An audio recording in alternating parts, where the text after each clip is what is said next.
Welcome to our YouTube channel Empathic Classes 247।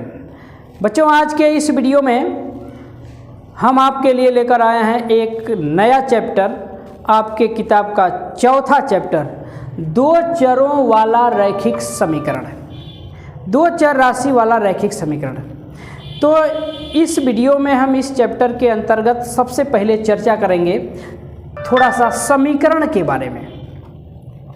समीकरण क्या होता है, इसके बाद थोड़ी चर्चा करेंगे समीकरण के प्रकार के बारे में, कितने तरह के समीकरण आप पढ़ते हैं। इसके बाद हम चर्चा करेंगे एक चर राशि वाला समीकरण, दो चर राशियों वाला समीकरण। इसके बाद हम चर्चा करेंगे किसी भी समीकरण का हल या मूल क्या होता है। इसके बाद फिर हम लास्ट में इस वीडियो में आपको बताएंगे दो चर राशि वाले रैखिक समीकरण का आलेख खींचना, दो चर राशि वाले रैखिक समीकरण का आलेख खींचना।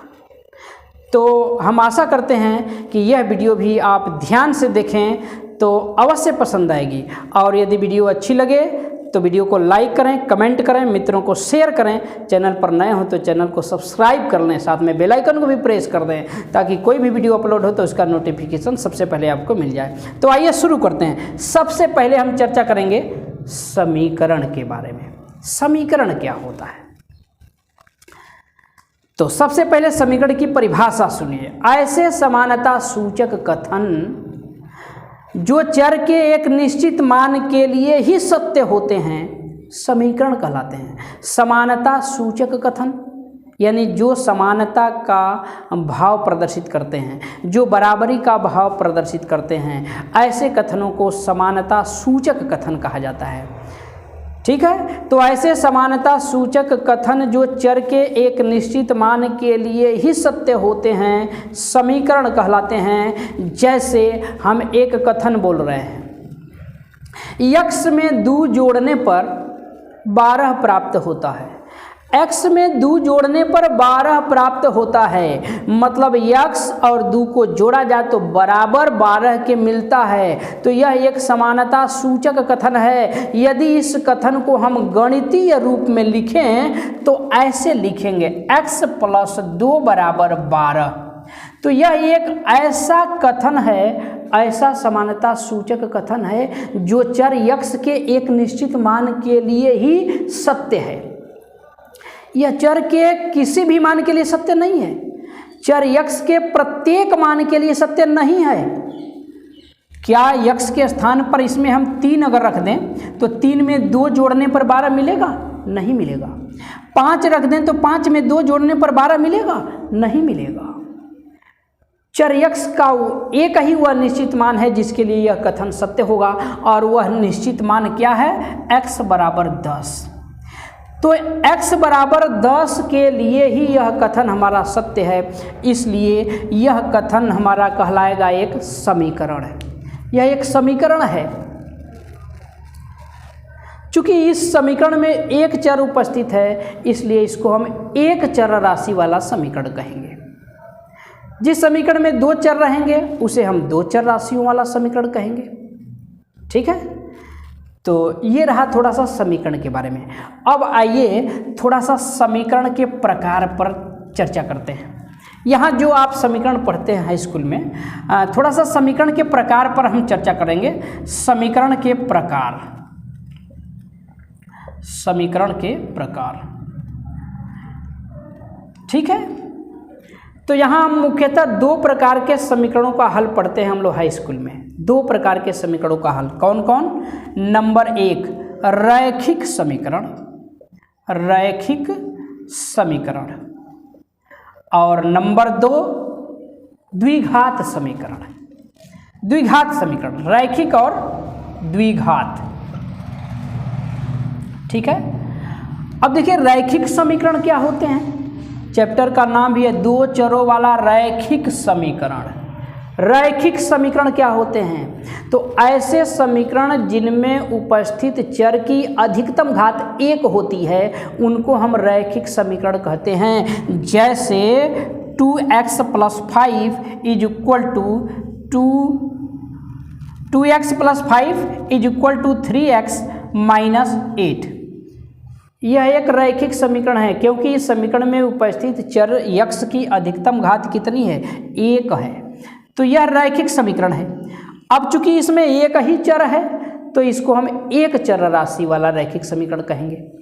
इसी प्रकार 2x + y = 2x + y = 5, यह भी हमारा एक रैखिक समीकरण है क्योंकि इस समीकरण में उपस्थित चर x और y हैं। x और y में से प्रत्येक की घात कितनी है? अधिकतम घात 1 है। यहाँ कोई नहीं घात है, 1 है। यहाँ कोई घात नहीं है, 1 है। तो इसको भी हम रैखिक समीकरण कहेंगे।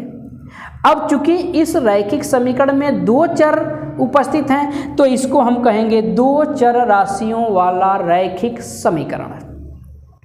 तो हम आशा करते हैं कि 2 चर राशियों वाला रैखिक समीकरण आपको समझ में आ गया होगा। ठीक है, 2 चर राशि वाले रैखिक समीकरण के बारे में ही हमें मूल रूप से इस चैप्टर में जानना है। तो यह है 2 चर राशि वाला रैखिक समीकरण। इसका व्यापक रूप क्या होता है? मूल रूप क्या होता है? 2 चर राशि वाले रैखिक समीकरण का मूल रूप होता है, व्यापक रूप होता है ax + by + c = 0।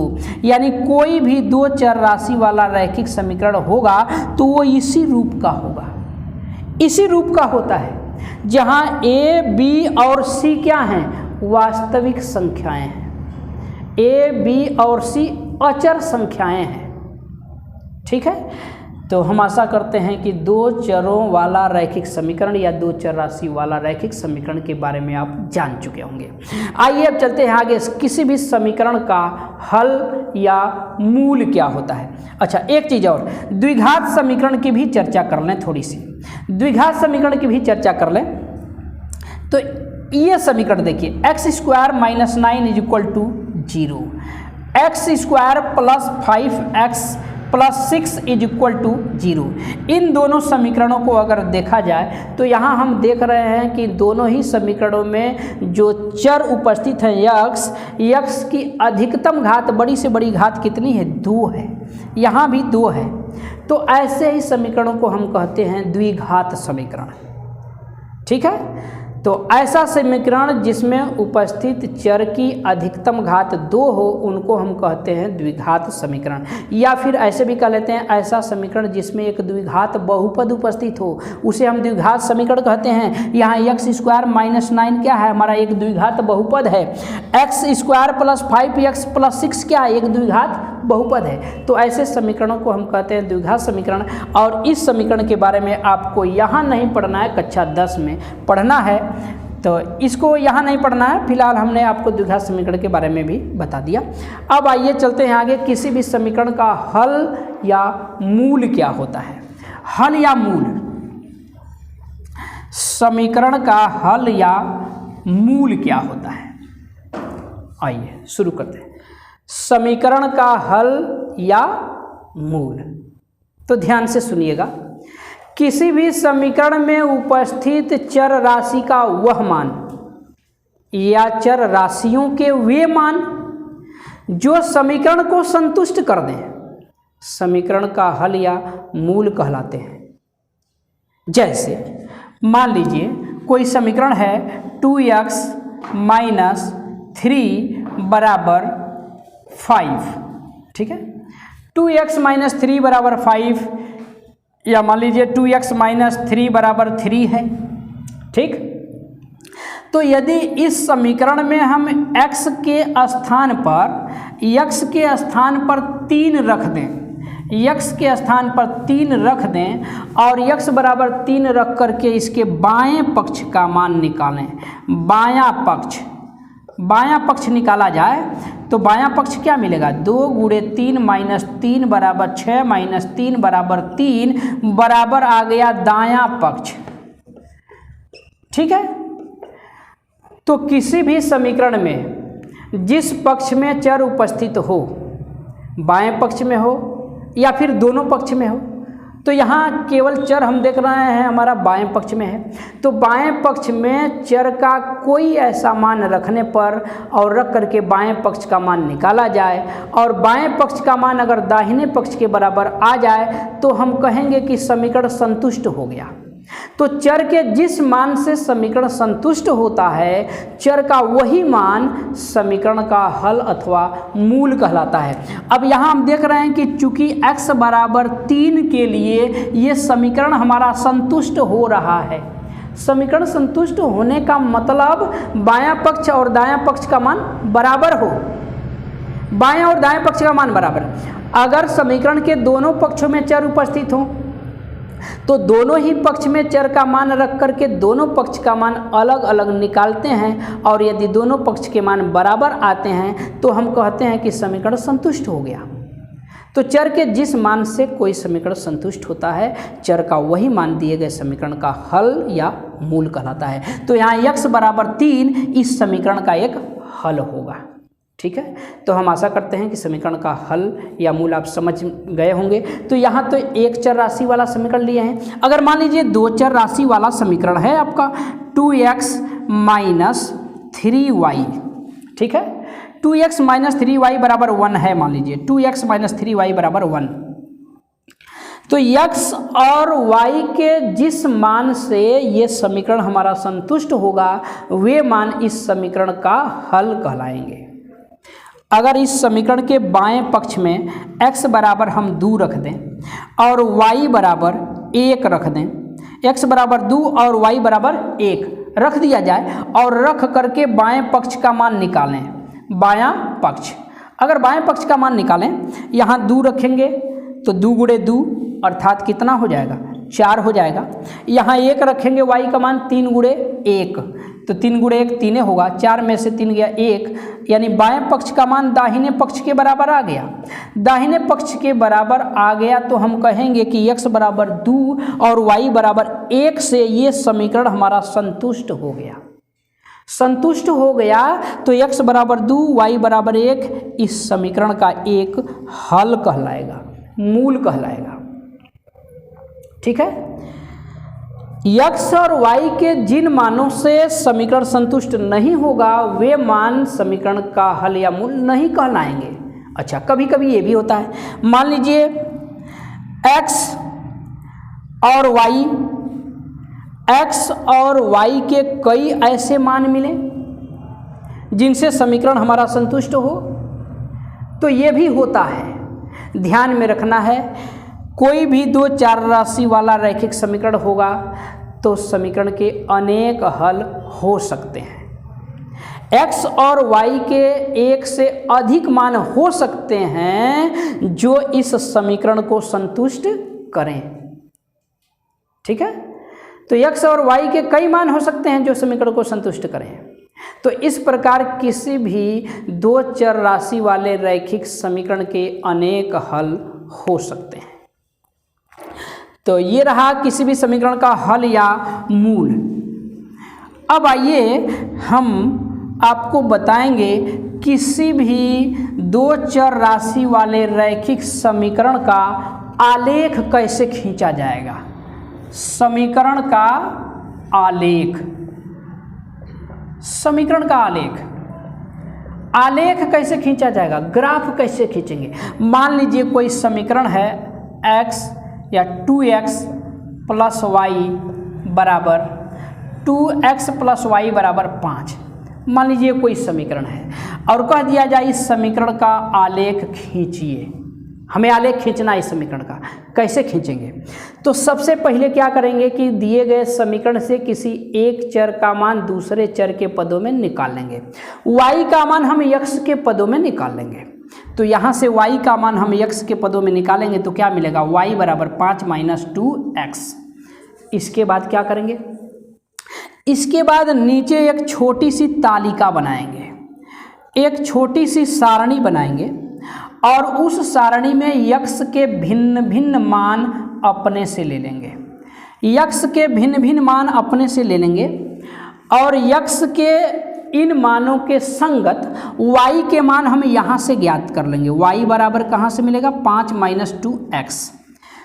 x का मान अपने से भिन्न भिन्न ले लेना है, वो संगत y का मान निकाल लेना है। इसके बाद x और संगत y का मान लेकर के भिन्न भिन्न बिंदु बना लेंगे और उन बिंदुओं को ग्राफ पेपर में दिखा देंगे, ग्राफ में अंकित कर देंगे। ग्राफ में अंकित करने के बाद स्केल उठाएंगे और स्केल लगा करके सभी बिंदुओं को मिला देंगे।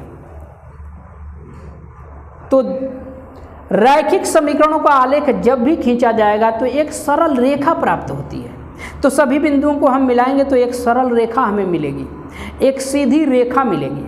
तो रैखिक समीकरणों का आलेख जो होता है, ग्राफ जो होता है, एक सरल रेखा प्राप्त होती है।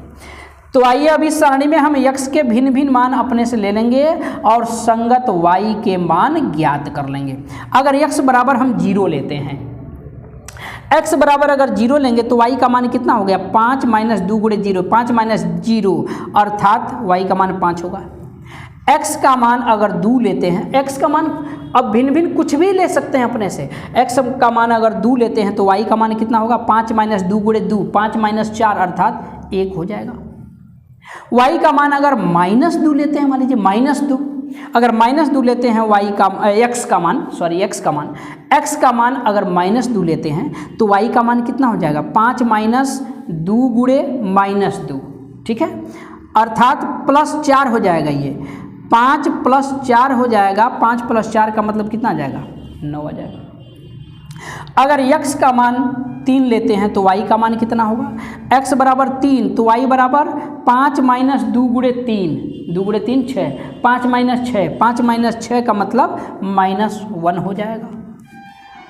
और मान ले लेंगे, अगर मान लीजिए x का मान 4 लेते हैं तो y का मान कितना हो जाएगा, 5 माइनस 2 गुणे 4, 2 चौको 8, 5 माइनस 8 अर्थात -3 हो जाएगा। अब क्या करेंगे, x और संगत y, x और y के इन मानों से हम भिन्न भिन्न बिंदु बना लेंगे। तो बिंदु क्या बनेंगे हमारे, आइए हम बिंदुओं को ऊपर यहाँ अंकित कर रहे हैं, बिंदुओं को ऊपर हम दिखा रहे हैं, इसको अब हम मिटा दे रहे हैं। इतना आप समझ गए होंगे। अब हम भिन्न भिन्न बिंदु बना लेंगे। बिंदु क्या बनेंगे, पहला बिंदु हमारा बनेगा 0 5, दूसरा बिंदु बनेगा हमारा 2 1, ठीक है। अगला बिंदु हमारा बनेगा -2 और 9, -2 9। अगला बिंदु बनेगा हमारा 3 - 1 बनेगा, और अगला बिंदु बनेगा हमारा 4 - 3, ठीक है। अब इस सारणी को हम मिटा सकते हैं। आइए इस सारणी को अब हम मिटा दे रहे हैं। हम आशा करते हैं कि इतना आप समझ गए होंगे। इस सारणी को मिटा दे रहे हैं। अब क्या करेंगे, इन बिंदुओं को हमें ग्राफ में दिखा देना है, ठीक है। ग्राफ में मिलीमीटर और सेंटीमीटर के चिन्ह बने होते हैं। यहाँ हमारे पास ग्राफ तो नहीं है, हम आपको सिर्फ तरीका बता रहे हैं। तरीका बताएंगे, आप ग्राफ में अपने से इन बिंदुओं को अंकित करेंगे, ठीक है। तो ग्राफ में मिलीमीटर और सेंटीमीटर के चिन्ह बने होते हैं। छोटे छोटे बिल्कुल जो खाने होते हैं मिलीमीटर के चिन्ह होते हैं। 10 छोटे खाने मिलके एक बड़े खाने का निर्माण करते हैं। एक बड़ा जो खाना होता है वो सेंटीमीटर होता है, 1 सेंटीमीटर, 10 मिलीमीटर बराबर 1 सेंटीमीटर। तो x अक्ष और y अक्ष का निर्धारण कैसे करते हैं, ये थोड़ा ये भी हम बता दें। y अक्ष को खींचते समय x अक्ष पर दर्शाई जाने वाली संख्याओं को हम देख लेते हैं कि बड़ी से बड़ी संख्या कितनी है। तो x अक्ष पर भुज को दिखाते हैं, ये हमारा भुज है, ये कोटि है, भुज कोटि। तो भुज बड़ा से बड़ा हमारा क्या है, 4 है, जिसको हम मूल बिंदु के दाईं ओर दिखाते हैं। तो अगर हम दोनों अक्षों पर पैमाना मानते हैं 1 सेंटीमीटर बराबर 1 इकाई, तो हमें y अक्ष के दाएं तरफ, y अक्ष के दाईं ओर मतलब x अक्ष पर मूल बिंदु के दाईं ओर 4 मात्रक हमें दिखाना है अधिक से अधिक। तो हम 4 सेंटीमीटर दूरी रखेंगे। तो इधर 4 सेंटीमीटर, कम से कम 4 सेंटीमीटर, ज़्यादा हो तो कोई बात नहीं। तो इधर 4 सेंटीमीटर दूरी रखते हुए y अक्ष का निर्धारण हम कर लेंगे। y अक्ष खींच लेंगे, ठीक है। अच्छा, इधर भी देख लेंगे ऋणात्मक संख्या, यानी x अक्ष पर मूल बिंदु के बाईं ओर जो दिखाते हैं ऋणात्मक संख्या में बड़ी से बड़ी कितनी है, -2 है। तो इधर तो हमको बस 2 सेंटीमीटर जगह चाहिए, लेकिन इधर 4 सेंटीमीटर चाहिए, तो ऐसे y अक्ष का निर्धारण कर लेंगे।